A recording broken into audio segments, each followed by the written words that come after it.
Hello, boys and girls. So, the last time we read together, we read chapter 4, which was the road through the forest. And as they were traveling through the forest, they came to find a place where they could spend the night. Well, Dorothy was talking to the Scarecrow, and she asked the Scarecrow to share with her how he had come to be. And so he told his story of how the farmers had created him and how they had put him up on a pole, hoping to scare the crows away. But he's really eager to get on their journey so that he can hopefully get some brains from the Great Oz. Well, now we're about to read chapter 5, which is called The Rescue of the Tin Woodman. Here we go. When Dorothy awoke and the sun was shining through the trees, and Toto had long been out chasing birds and squirrels, she sat up and looked around her. There was the Scarecrow still standing patiently in his corner, waiting for her. Because remember, the Scarecrow doesn't have to sleep because he's made from magic. "We must go and search for water," she said to him. "Why do you want water?" he asked. "To wash my face clean after the dust of the road and to drink, so the dry bread will not stick in my throat. It must be convenient to be made of flesh." "Inconvenient," said the Scarecrow thoughtfully, "for you must sleep and eat and drink. However, you have brains, and it is worth a lot of bother to be able to think properly." So here's a picture of the Tin Man and Toto. We'll be seeing him soon. They left the cottage and walked through the trees until they found a little spring of clear water, where Dorothy drank and bathed and ate her breakfast. She saw there was not much bread left in the basket, and the girl was thankful that the Scarecrow did not have to eat anything, for there was scarcely enough for herself and Toto for the day. When she had finished her meal and was about to go back to the road of yellow brick, she was startled to hear a deep groan nearby. "What was that?" she asked timidly. "I cannot imagine," replied the Scarecrow, "but we can go see." Just then another groan reached their ears, and the sound seemed to come from behind them. They turned and walked through the forest a few steps when Dorothy discovered something shining in a ray of sunshine that fell between the trees. She ran to the place and then stopped short with a cry of surprise. One of the big trees had been partly chopped through, and standing beside it, with an uplifted axe in his hands, was a man made entirely of tin. His head and arms and legs were jointed upon his body, but he stood perfectly motionless as if it could not stir at all. Dorothy looked at him in amazement, and so did the Scarecrow, while Toto barked sharply and made a snap at the tin legs, which hurt his teeth, because tin is a metal, boys and girls. "Did you groan?" asked Dorothy. "Yes," answered the Tin Man, "I did. I've been groaning for more than a year, and no one has ever heard me before or come to help me." "What can I do for you?" she asked him softly, for she was moved by the sad voice in which the man spoke. "Get an oil can and oil my joints," he answered. "They have rusted so badly that I cannot move them at all. If I am well oiled, I shall soon be all right again. You will find an oil can on a shelf in my cottage." Dorothy at once ran back to the cottage and found the oil can, and then she returned and asked anxiously, "Where are your joints?" "Oil my neck first," replied the Tin Woodman. So she oiled it, and as it was quite badly rusted, the Scarecrow took hold of the tin head and moved it gently from side to side until it worked freely. And then the man could turn it himself. So there he is. And that's how he rusted.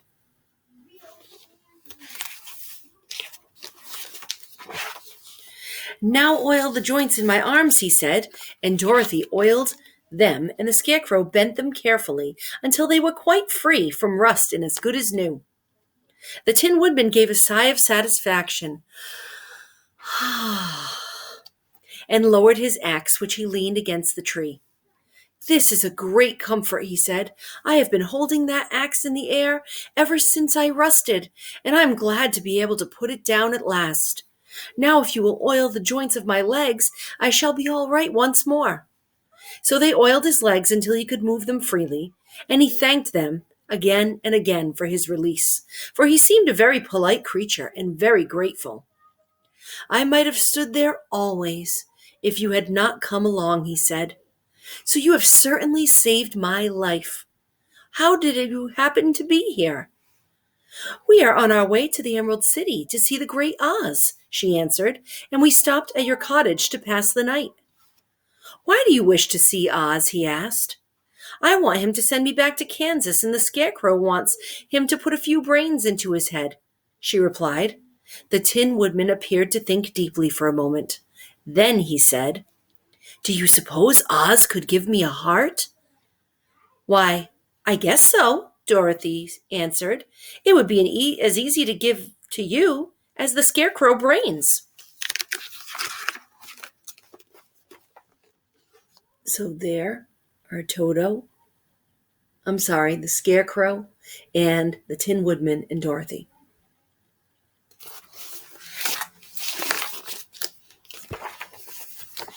True, the Tin Woodman returned. So if you'll allow me to join your party, I will also go to the Emerald City and ask Oz to help me. Come along, said the Scarecrow heartily, and Dorothy added that she would be pleased to have his company. So the Tin Woodman shouldered his axe, and they all passed through the forest until they came to the road that was paved with yellow brick. The Tin Woodman had asked Dorothy to put the oil can in her basket. For, he said, if I should get caught in the rain and rust again, I would need the oil can badly. It was a bit of good luck to have their new comrade join the party, for soon after they had begun their journey again, they came to a place where the trees and branches grew so thick over the road that the travelers could not pass. But the Tin Woodman set to work with his axe and chopped so well that soon he cleared a passage for the entire party. Dorothy was thinking so earnestly as they walked along that did not even notice when the Scarecrow stumbled into a hole and rolled over to the side of the road. Indeed, he was obliged to call to her for help once again. Why didn't you walk around the hole? Asked the Tin Woodman. I don't know enough, replied the Scarecrow cheerfully.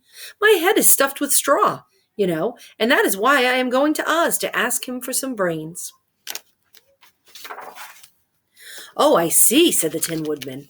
But after all, brains are not the best things in the world. Have you any? Inquired the Scarecrow. No, my head is quite empty, answered the Woodman. But once I had brains and a heart also. So having tried them both, I should much rather have a heart. And why is that? Asked the Scarecrow. I will tell you my story, and then you will know. So while they were walking through the forest, the Tin Woodman told the following story. I was born the son of a woodman who chopped down trees in the forest and sold the wood for a living. When I grew up, I too became a wood chopper, and after my father died, I took care of my old mother as long as she lived. Then I made up my mind that instead of living alone, I would marry, so that I might not become lonely. There was one of the Munchkin girls who was so beautiful that I soon grew to love her with all my heart.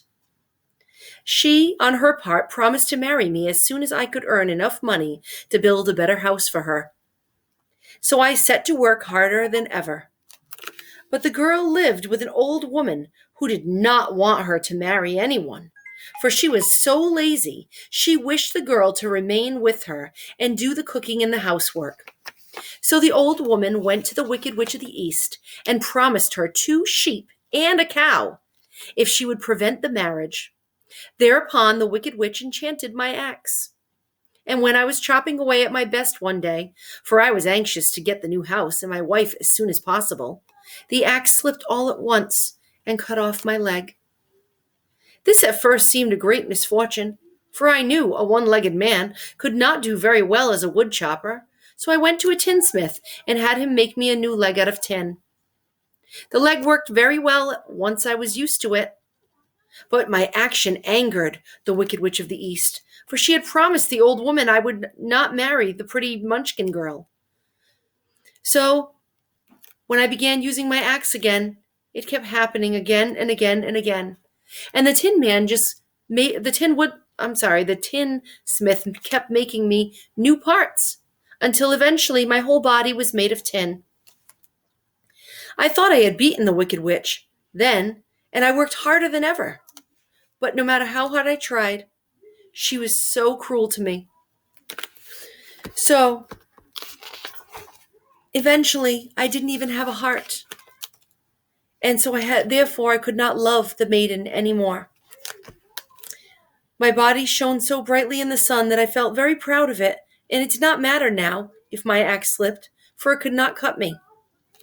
There was only one danger, that my joints would rust, because I kept an oil can in my cottage and took care to oil myself whenever I needed it.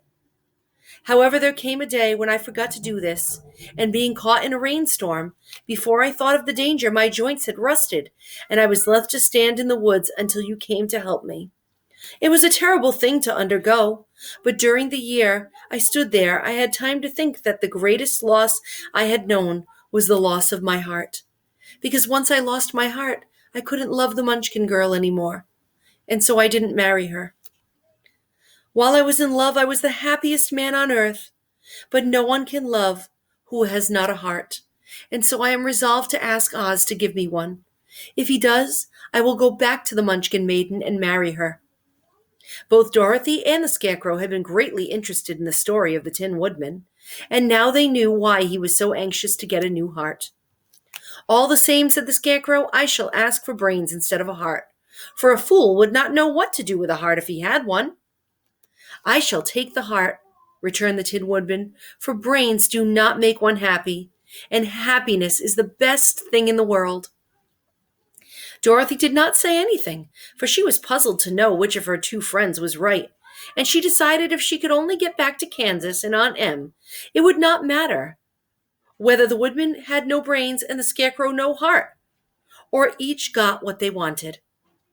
What worried her most was that the bread was nearly gone, and another meal for herself and Toto would empty the basket. To be sure, neither the Woodman nor the Scarecrow ever ate anything, but she was not made of tin nor straw, and could not live unless she was fed.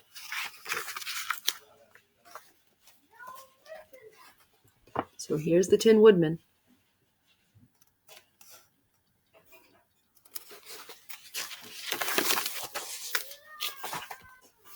And that is the end of the chapter. So the next time we come together, we will read chapter 6, The Cowardly Lion. Good night, boys and girls.